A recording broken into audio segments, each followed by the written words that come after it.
Introduction. The financial crisis that started in August 2007 and then took a sharp turn for the worse in September 2008 has proven to require more than the subprime solution advocated by the Yale professor Robert Shiller, and to involve significantly greater loss than the trillion-dollar meltdown foreseen by Charles Morris. It is instead proving to be what Mark Zandi has called an inflection point in economic history. That means that we need a historical perspective in order to understand our current predicament and to see beyond it to a possible future. The intellectual challenge of producing such an account is large, given the scope of the crisis that is transforming not only banking and financial institutions and markets, but also the regulatory and supervisory apparatus within which those institutions operate, including most dramatically the role of the Federal Reserve. On this last point alone, textbooks still teach that the main task of the Fed is to control the short-term rate of interest in order to achieve a long-run inflation target.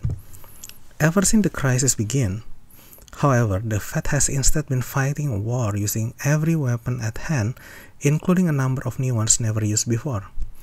Lender of last resort is the classic prescription for financial crisis.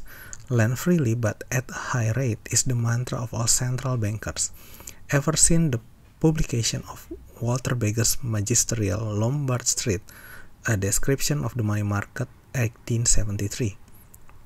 That is what the Fed did during the first stage of the crisis, as it sold off its holding of treasury securities and lent out the proceeds through various extensions of its discount facility. But then, after the collapse of Lehman Brothers and AIG, and the consequent freeze up of money market both domestically and internationally, the Fed did even more, shifting much of the wholesale money market onto its own balance sheet, more than doubling its size in a matter of weeks. In retrospect, this move can be seen as the beginning of a new role for the Fed that I call dealer of last resort. And then, once it became apparent that the emergency measures had stopped the free fall, the Fed moved to replace its temporary loans to various elements of the financial sector with permanent holdings of mortgage-backed securities, essentially loans to households. This is something completely new, not big at all, an extension of dealer of last resort to the private capital market. The transformation of the Fed's role during this crisis is evident in a simple chart showing the evolution of the Fed's balance sheet, both assets and liabilities in 2007-2009. See Figure 1.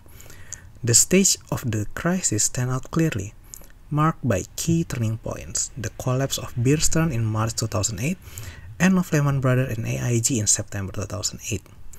The chapters that follow are an attempt to provide the historical and analytical context necessary for understanding what this chart means to us today and going forward.